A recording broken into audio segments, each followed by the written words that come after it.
Alright guys, so I had an idea for a video. I was thinking about a few different things this morning and I wanted to strike the iron while it's hot. So I was thinking about how the 80-20 rule applies to pretty much everything in my life now these days. Kind of naturally started to happen, and I started to kind of push into it even more and see how far I can extrapolate that into everything else that I do. So I wanted to talk about how I do that, in which areas that I do that. So number one is going to be in my career. Two is going to be in finance. I do it with relationships as well. Productivity, daily routine, health, lifting, food, martial arts, clothing.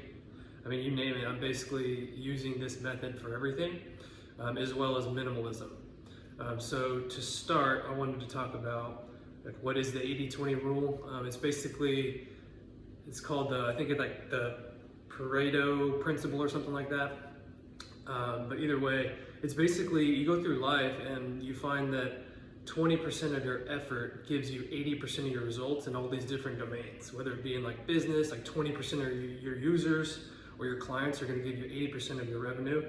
And you know, you see it everywhere. So for instance, I'll start with career. So in my career, I'm working in big tech, and I've noticed, I've done it for 10 years in tech now. I'm in cybersecurity, and I've worked in the office, and people, they do a lot of busy work.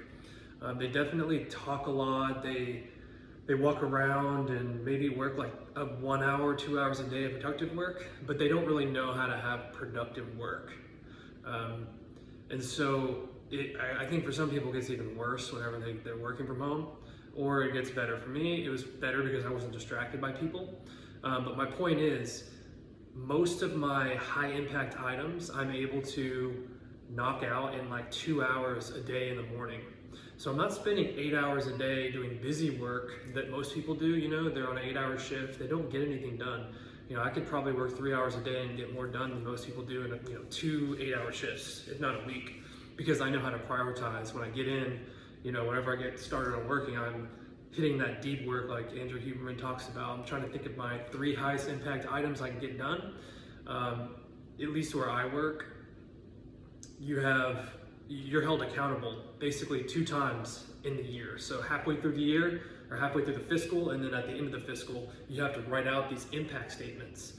2 to 3, maybe 4 high impact projects that you worked on, and you separate it by activities and then the actual impact. So it teaches you to think about, are you just bullshitting and doing activities, or do those activities actually lead to something that matters? And so you can actually extrapolate that strategy to real life. Like, are you just doing activities that have low ROI, or are you doing activities that matter? So I put in my work calendar every day 30 minutes for this impact item that I know matters for this fiscal. So every day, again, I'm held accountable, and I'm working on the big picture for that fiscal year. And so that's kind of how I do that in the career. So that's the major point is 20, and again, I can get 20% effort for 80% of the results, just because I know how to strategically work on high impact items in the early part of my day when I have willpower. Secondly, finance. You see this in finance too. People spend a lot of time, they might research all these different things, they're trying to day trade, they're getting into crypto and NFTs, and they do all this bullshit when all you have to do is have this simple budget, which I've gone in my other video, and you need to just automate everything. Like, you just have to spend 2 hours to automate your bills, have like a 2 checking account system, right? So your money is direct deposited into one bank account, right? And that's where all your bills are automated. And then you have a second one for your credit card payment for everything else, like all your play money and your hobbies and things like that. And then your credit card payment is automated. So you have these 2 checking accounts that are buffered, with maybe a full paycheck in there so that you don't get overdraft fee. That's all automated. Your budget, I cover my other video, you just put things in the right category: fixed, discretionary, variable. And then your investments are automated as well. So before you even get your money, for instance, I might get 10,000 a month or so, and then 5,000 of that goes to investments before the other 5 gets to me. And then I know that I gotta spend 5,000 or less. And so that's really finance right there. So you automate everything like I covered in my other videos, get a simple budget. You don't need to read 20 books on this. You can get 80% of the results from 20% of the effort by just automating the things that I mentioned.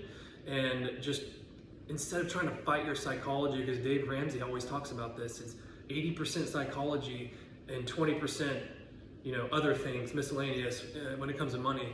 And for me, I don't care about psychology. Anything that is like difficult psychologically, I just create systems for it. And that's the system I just explained. You automate things. So you don't rely on your human brain, which is just completely going to get off track whenever you see something you want to buy, because you get dopamine from buying things, you get dopamine from junk food, dopamine from this and that. So you got to systemize it.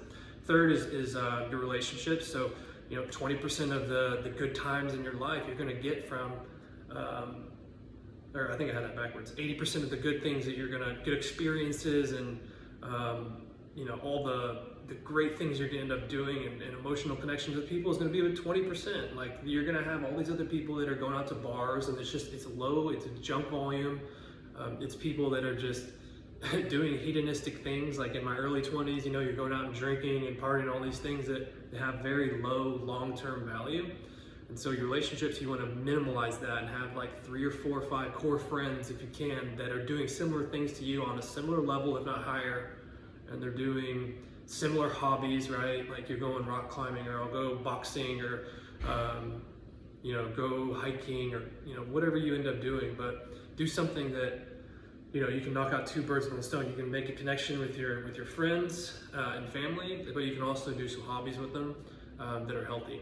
And then the third thing I had was productivity. Is people, I see this all the time, where they'll read all these books, but no one takes action. So there's no point. You're gonna get 20% of the effort is gonna give you 80% of the results on reading like one book called like The Compound Effect, where he's gonna teach you a lot of the same things that I'm teaching you. You just have to read like one book or even pieces of that book and go implement it. Don't spend a ton of time trying to figure out how to like crack the code. And then people do this like, I think I've heard a YouTuber called like mental masturbation, right? Where you go and you have all this research on productivity and your daily routine, but you don't do it. You just keep spinning your wheels, and there's no point of doing it if you're not going to take action. So make sure that's being done. And then the other side of that is people overcorrect, right? They'll get into productivity and they go from 0 to nothing.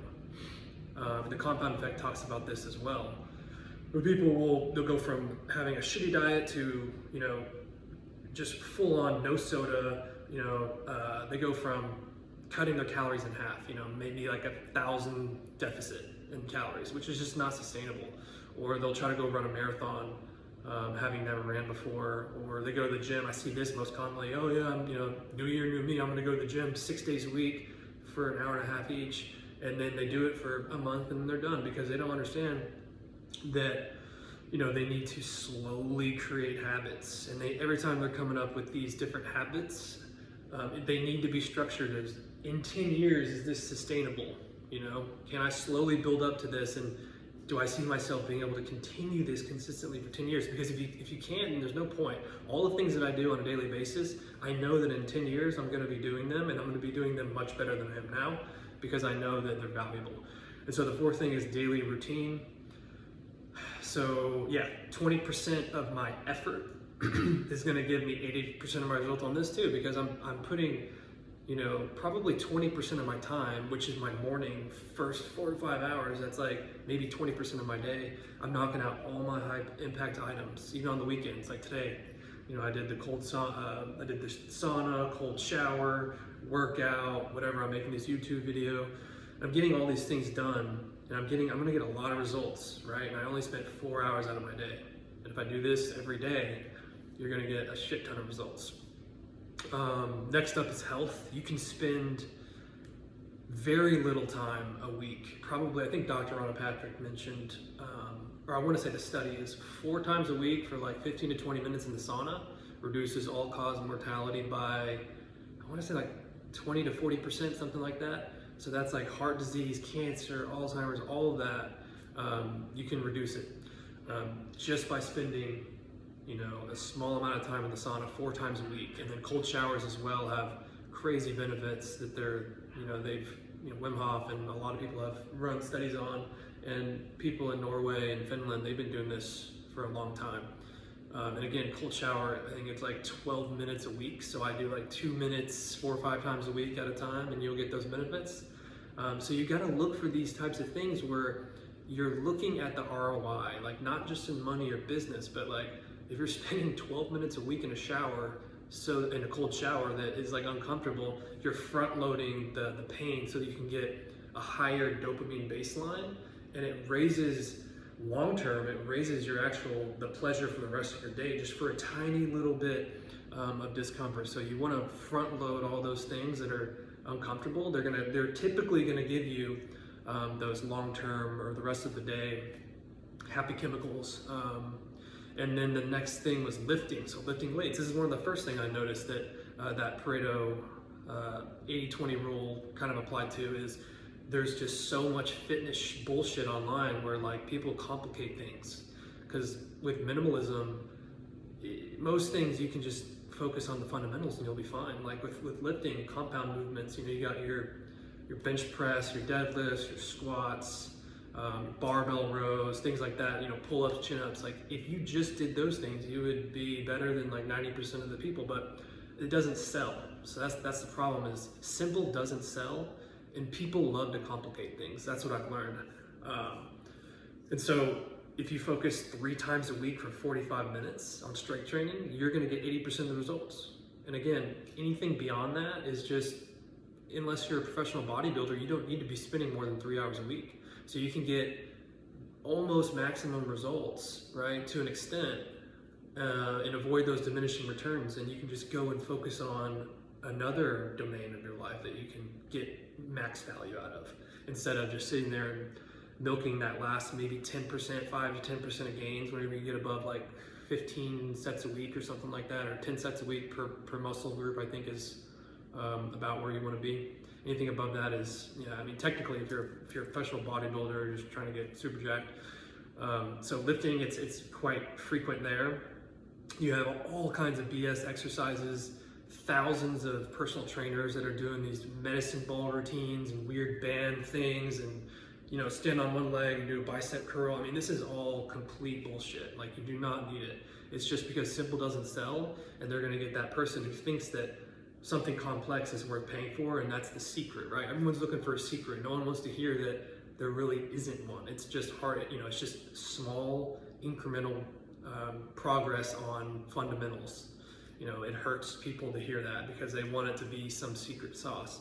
And then next up is food. So it's the same scenario. You have so many different foods nowadays that are available, and I'm not going to go over processed food and inflammatory foods and sugar and all that. Like, we know that, but the main thing is you don't need that many foods in a day. You don't need to eat something different every day either. Like, I eat 1 to 2 different meals per day. And so what you can do is just get 2 to 3 leafy greens. You can get, a couple different lean meats. You can have a couple fruits, maybe some nuts. Get a handful of foods that you can enjoy long-term, and then stick with that as long as you can. And you can change it up here and there, but that should be your structure. Like, I like to have eggs, potatoes, and kimchi as my first meal, or I might break my fast with like a Honeycrisp apple and a protein bar. And then I'm, maybe beef and sweet potato. Like, these are things that I eat almost every day. And that way you have an idea of what your calories look like, and it's not difficult for you to track. Whatever you track is what is going to improve. If you're not tracking things, things will not improve. It's just the way it is. Like, you're just kind of like throwing darts in the dark. And people have that trouble with food, right? Like, again, you could get away with 15 to 20 foods for the rest of your life. That's just how it is. And then I noticed martial arts. I've done jujitsu, and I'm doing boxing now. And jujitsu, the 80-20 rule was essentially the same, right? We'd get in class, and there would be, over time, you would learn that like 20% of the things that you learn are the ones that you end up using all the time. And then like 80% of the rest of the class, they're teaching you things that are like pretty niche, that maybe like a brown belt or a black belt does. And that's his very niche thing that he likes to do. But the fundamentals, a couple escapes. Like in jiu-jitsu, someone might get you inside control and you're on the bottom. You have to know how to escape, and you could do like an elbow escape. It's where you get your knee in, and there's a certain strategy or whatever. And then with submissions, there's strangles, which is basically your guillotine, whenever you get your front headlock guillotine. And then there's a rear naked choke from the back. There's triangle, where you're actually using your legs to choke them, and those are the most highly effective ones that I focused on. So I only had like 3 submissions, 2 escapes. I had a couple takedowns, which I just used wrestling, single leg takedown, double leg takedown. So you get the point. I'm picking 1 or 2 things in these different areas, and I just kind of stick with it. And so I think even Bruce Lee or somebody had this quote where it's like, 1,000 kicks, 1,000 kicks is better than 1 kick 1,000. I don't remember the quote exactly, but you get where I'm going with that. You want to do something, 1 thing 1,000 times is better than doing 1,000 different things, right? It's basically breadth versus depth, and I'm going for kind of depth here, and that's usually what I try to do. Work on a handful of things and just get deep in them, and a handful, improve those skills. And then the last thing I had was even clothing. As you can see, I'm wearing a pretty basic black shirt. It fits pretty well, and then I've got some chubbies on, right? Like these are very simple. They fit, pretty decent. And you can go and just pick like a black, a white, a gray, a blue. Find something that fits and just buy like 1 or 2 colors of it. You don't need these closets full of 100 clothing, 100 pieces of clothing, where you have to constantly go to Goodwill and get rid of it. Just pick a few, timeless shirts, maybe a lightweight jacket from North Face for the rain, and then like a heavy pea coat. That's all you need. 1 or 2 pairs of jeans. One's like a dark denim and one's black or something.